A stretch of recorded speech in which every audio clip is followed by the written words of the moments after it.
asexualise.com and author of Asexual Perspectives, out on Amazon. Welcome to day 8 in the Heterosexual Dating Series. This is the final video in the series. So how do you get over heartbreak? Well, if you've followed this series, you'll know that I was dating a heterosexual guy for almost 2 months. I was adamant in my Asexual Perspectives book that I would never date a heterosexual ever again.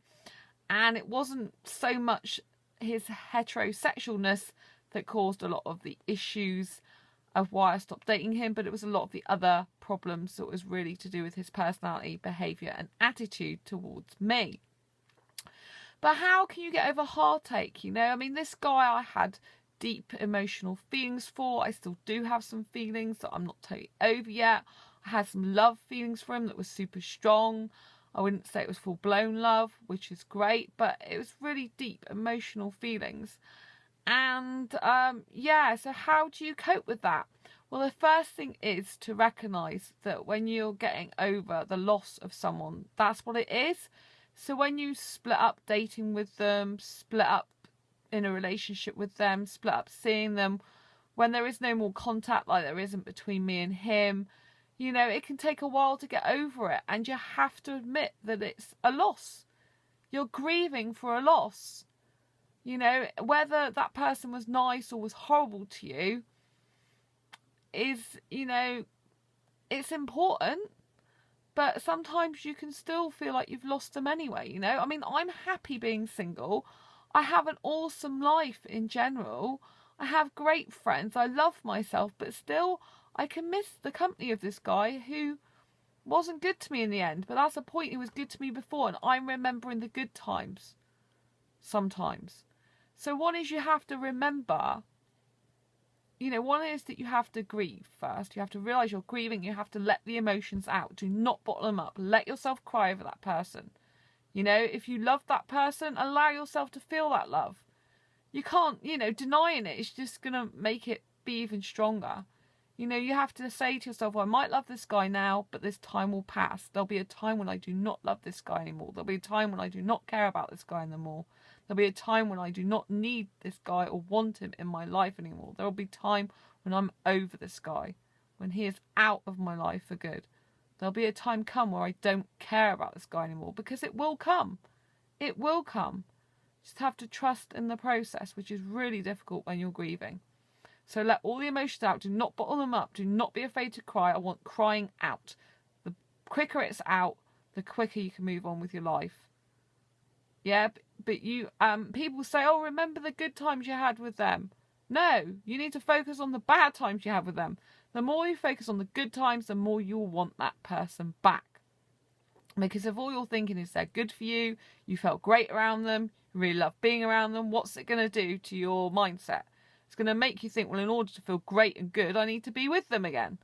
And yeah, you still may feel great and good on your own. But the times that you want to share with someone, that, you know, people in general need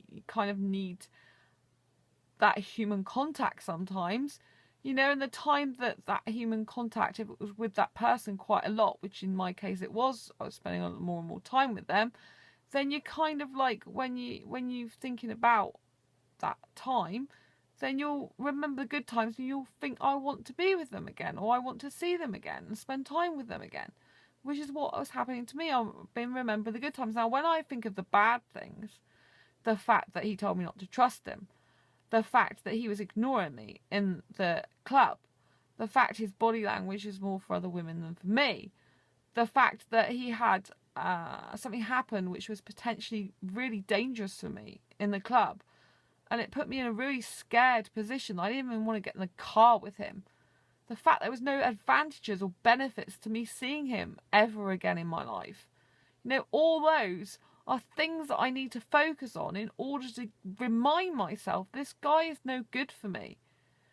And then I always come back to the fact I see the good in everyone. And what do you think it makes me think and feel when I see the good in everyone? Then I remember the things he's been through. I feel sorry for him. And I do feel genuinely sorry for him. I feel he's not going to get a good girl as good as me in his life ever again. Someone who genuinely cares about him. Someone who feels those L feelings for him. Someone who really deeply wants him to be happy and really wants the best for him and wants to motivate him and make him a better person, you know? But the point is, he doesn't want that. The point is he'd rather be a lazy guy. He'd rather carry on his own bad habits, his bad ways. He'd rather not put so much effort and hard work into it. And he's not that interested anymore. You know, I have to remember what this guy said when I first met him. Apologies for swearing in advance, but he told me he doesn't give a shit. And that is how I need to think about the end of the dating relationship with him. He doesn't give a shit about me. Here I am, upset still and worried and thinking about him sometimes. And, you know, the time of seeing him and missing him sometimes, which I really don't even like admitting to. And then he's at home not giving a shit about me, not caring, not messaging me, not bothering. He might have moved on to another woman by now. You know?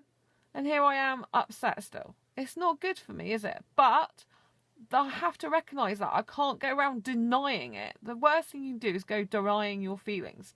Because the more you deny your feelings, the more they're not coming out. However, there are other things you can do. You can try and get this person out of your mind.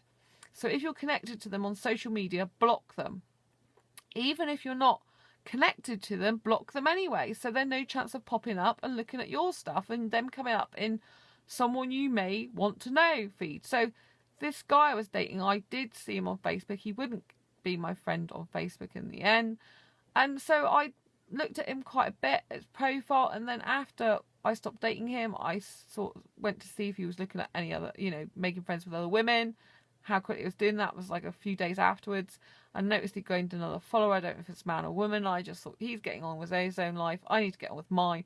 I just blocked him. I don't want to see him coming up as someone I looked at in my news feed or someone you may want to know. I just don't need that. So he didn't want to ever be seen on social media with me ever anyway. So I blocked him. He can't see what I do now, not unless he creates another profile, goes through someone else's. So that's fine by me, you know. I mean, he can see me all over social media and pretty much everywhere else if you want to, because I'm all over it, as you know. So that was best for me, you know. Block that person out of your life and try not to think about them. Try and block them out of your mind. It's really difficult, but once you've like accepted it, been emotional about it, thought of the bad stuff that was going on, the disadvantages, you know, you block them and you try and put them out of your mind. You try and literally, because what happens is you overanalyze. I do. I just constantly analyze the situation like, is there anything I could have done better? Oh, he was really bad in that situation. No, he's no good for me. Definitely no good for me. That wasn't good. And I was in the beginning having conversations out loud and in my head to him. He's not even here. He doesn't even care. But this is a silly sort of process we go through. So when you try to block them out of your mind, like you can distract your mind, speak to family and friends, especially initially, that can really help. But what I found that really helps me is making progress, you know. So basically, I've got my own ebook store that I'm currently creating, so I've put a lot of energy into that lately, being really productive about it. I'm doing these videos. I've started doing more and more asexual videos again. I'm trying to put all my time and energy into productive stuff to make progress in my life. So I feel like I'm getting away from the life I had with him and more my own life again. And also try to create new memories. So if you've been out with them to the cinema, for example, then go out on your own to the cinema with a friend. If you've been out to a certain place with him, or, you know, it's not going to be a him necessarily if you're a guy watching this, with them, you know, if you've been out to a certain place with them, then go out back to that place, but with someone else to instigate a new memory. Go and do things with other people and do things on your own again. So you've got new, fresh memories there. If all you're doing is thinking, oh, well, last time I did that with him. Last time I did that with him. And, that, you know, I felt this. And it's just awful as well. And any belongings they had left in your home, if they've got belongings in your home, just get rid of them. I had a tie that he left at my place. And I actually packaged it all up, sent it by record delivery to his work, because I don't know his full home address. You know, and that was nice of me to do that. He could have said thanks, but no thanks whatsoever, okay? But maybe his work colleagues saw it and they thought, oh yeah, that's ended. But it wasn't my fault it ended. I mean, seriously, he behaved really badly, to be honest, in the end. And it wasn't good, you know. And there was good points, because I always see the good in him. But overall, it wasn't good for me, you know. So this is what you have to do. And just, try and, they say that move on to another person, but try and get over that person first before you move on to someone else. Because, with me, it's really difficult because I can instantly transfer my emotions from one person, like love feelings, to another if I'm not careful. Because I love loving a person, if that makes sense. I really have a huge heart, and I really, in the future would like a relationship where it's just one guy that I give loads of love to, I'm still going to love my friends, male and female friends, but do you know what I mean? I kind of feel that sometimes I'm really hyper romantic because I've got no one specific person to love and take care of, that I kind of like take care of emotionally, that I kind of like, my love's kind of like explodes sometimes, and it can go from one person to another and transfer onto them, and it could be the wrong person again for me, so I don't want to do that. I trained my brain years ago to be happy being single.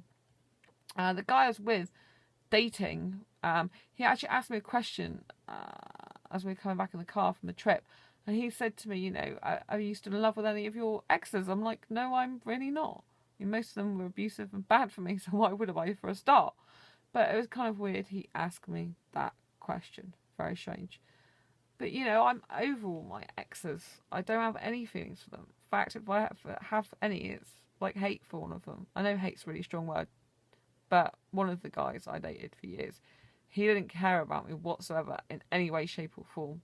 And I know that, so I can't have any feelings for him, and I don't dwell on him. I pretty much shove him out of my mind, so I'm not really interested in him. The other guy was horrible to me. I dislike him and very abusive, so yeah, I'm not interested in pastors, exes. I need to move on to a better place in my life, and that's what you've got to think. You've got to keep looking forward, keep moving on, keep thinking there's a better person out there for you, and that you've learned some stuff and you've had some experiences.